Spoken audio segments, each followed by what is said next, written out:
లలిత exchange Utsav. పాత నగల అదే బరువుకి కొత్త నగలు తీసుకో. నగల ప్రైస్ లో 20% ఆదా చేసుకోవచ్చు. నేను ఒప్పుకుంటాను అవన్నీ కూడా అధిగమిస్తాము. సర్వసాధారణంగా ఈ ఒక అధికార పార్టీ, అందులో జగన్మోహన్ రెడ్డి గారు లాంటి నాయకుడు ఉండే పార్టీలో ప్రతి ఒక్కరికి కూడా ఆశ ఉంటుంది, మనం కూడా ఊరికి అట్లా పోటీ చేస్తేనే గెలిచిపోతామని చెప్పి. కాబట్టి ఎక్కువ ఆ పరిస్థితులు ఉంటాయి కాబట్టి అవన్నీ కూడా అధిగమిస్తాం. అదేమి పెద్ద సర్వసాధారణమైనది. కాకపోతే చంద్రబాబు నాయుడిని నేను మీ ద్వారా అడుగుతున్నాను, నీకు అభ్యర్థులు ఎక్కడ ఉన్నారు చెప్పు. మా దగ్గర నుంచి తీసుకోవాల్సింది తప్పితే నీకు అభ్యర్థులు ఎక్కడన్నా ఉన్నారా? ఉంటే అభ్యర్థులు ఉంటే ఎందుకు ఇంతవరకు నువ్వు తాస్కారం చేస్తూ ఉన్నావు, ఎందుకు ప్రకటించలేదు? మరి ఏంది మీ అజెండా? మీరు ఆయనేమో పవన్ కళ్యాణ్ వచ్చారు, పవన్ కళ్యాణ్ గారికి ఆయన కూడా పోటీ చేస్తాడు తప్ప మిగతా ఎవరెవరు పోటీ చేస్తారనేది దానికి కూడా ఆయన కూడా అభ్యర్థులు లేరు.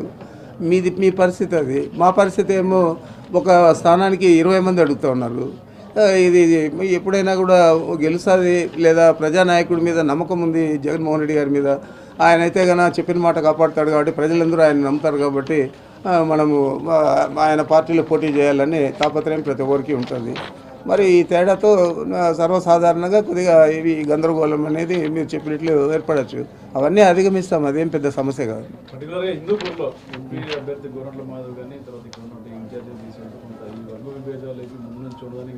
వర్గ విభేదాలు అనేవి హిందూపూర్లో ఎక్కడ కూడా లేవు. ఆ రోజు తీసుకొచ్చి పెట్టింది కూడా మేమే ఇక్బాల్ గారు నాకు అత్యంత కావాల్సిన వాడు. మరి పరిస్థితులు మనం ఇక్కడ చూస్తే ఆయన పికప్ చేస్తాడు, అన్నీ ఇక్కడ గెలవగలుగుతామనే పరిస్థితి దాటిపోయింది. కొన్ని పరిస్థితులు మీకు తెలుసు, అవన్నీ కూడా నేను మీడియాలో చెప్పదలుచుకోలేదు. మరి అలాంటి పరిస్థితుల్లో మనము నూతనంగా ఎవరైనా అభ్యర్థిని తీసుకొస్తే ధీటుగా పోటీ ఇవ్వచ్చు అని చెప్పి ఆలోచన చేసి తీసుకొచ్చాము. అదేవిధంగా గోరంట్ల మాధవ్ గారికి పార్టీ వ్యతిరేకం కాదు. గోరంట్ల మాధవ్ గారిని ఎక్కడో చోట ఏదో రకంగా మేము పార్టీలో అకామిడేట్ చేయాలని చెప్పి ముఖ్యమంత్రి గారు భావించారు. ఆ విధంగా జరుగుతుంది.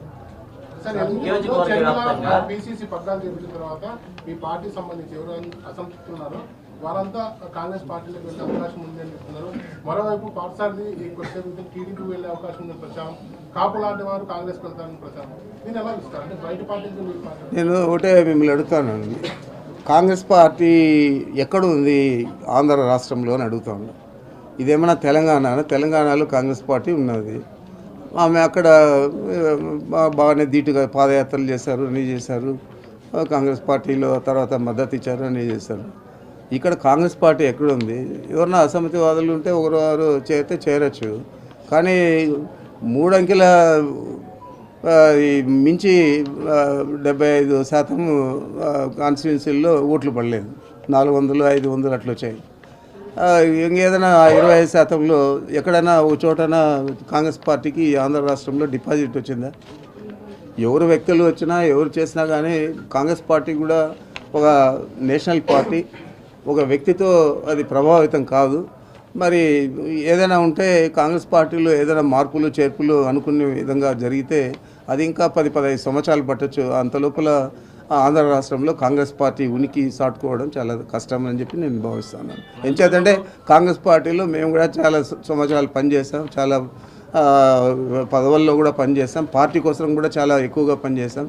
మొట్టమొదటిసారి సోనియా గాంధీని రాజకీయాల్లోకి తీసుకొచ్చినప్పుడు తిరుపతి సభ కూడా నా ఆధ్వర్యంలోనే జరిగింది. ఆ రోజు నేను జిల్లా కాంగ్రెస్ అధ్యక్షుడిగా, ఆ తర్వాత దివంగత ముఖ్యమంత్రి మా నాయకుడు రాజశేఖర రెడ్డి గారి పిసిసి అధ్యక్షతన మరి అవన్నీ చూసాం. కాబట్టి ఈరోజు ఉనికి కోసం తాపత్రయపడతామని తప్ప కాంగ్రెస్ పార్టీ ఇక్కడ చేయగలిగింది ఏమీ లేదు. 1/6 ఓట్లు చీలుస్తుంది, మాకు లాభం చేకూరుతుంది అని చెప్పి చంద్రబాబు నాయుడే కుట్రపూరితంగా ఈ రాజకీయాన్ని అంతా కూడా నడుపుతూ ఉన్నాడు.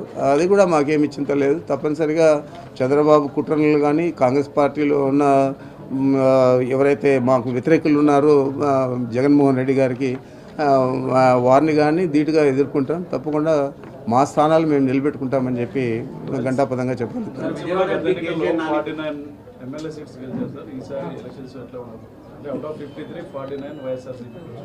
రాయలసీమ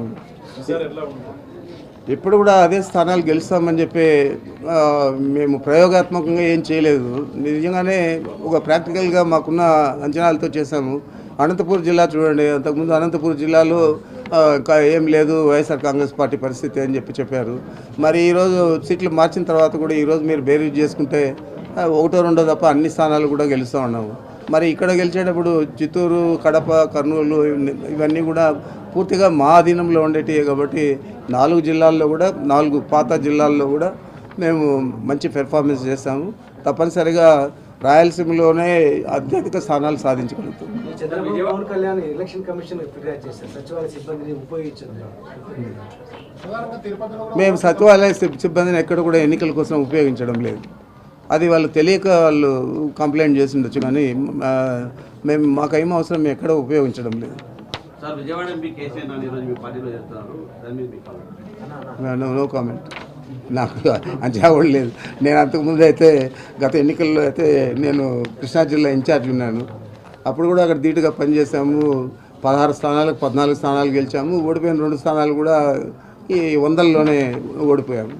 సార్ ఏదైతే ఉందో నిన్న ఆళ్ళగడ్డలో చంద్రబాబు మీటింగ్లో జగన్ రాయలసీమ ద్రోహని ఒకటి కామెంట్ చేయడం, ఎవరైనా ఉప్పు పులుసు తినే రాజకీయాలు తెలిసిన వ్యక్తి రాయలసీమలో ఉంటే జగన్మోహన్ రెడ్డి గారు రాయలసీమ ద్రోహి, చంద్రబాబు నాయుడు గారు రాయలసీమ ద్రోహి అనేది ఆలోచన చేయగలుగుతారు. ఎంచేతంటే మా జిల్లాలోనే చంద్రబాబు నాయుడు 7 సార్లు గెలిచాడు. కుప్పంలో 35 సంవత్సరాలు ఏకదాటిగా 14 సంవత్సరాలు ముఖ్యమంత్రిగా ఉన్నాడు. ఈరోజు ఎందుచేత జగన్మోహన్ రెడ్డి గారు కుప్పంకు హంద్రీని నీళ్ళు ఇస్తూ ఉన్నాడు? నువ్వు ఎందుకు వెళ్ళలేకపోయావు?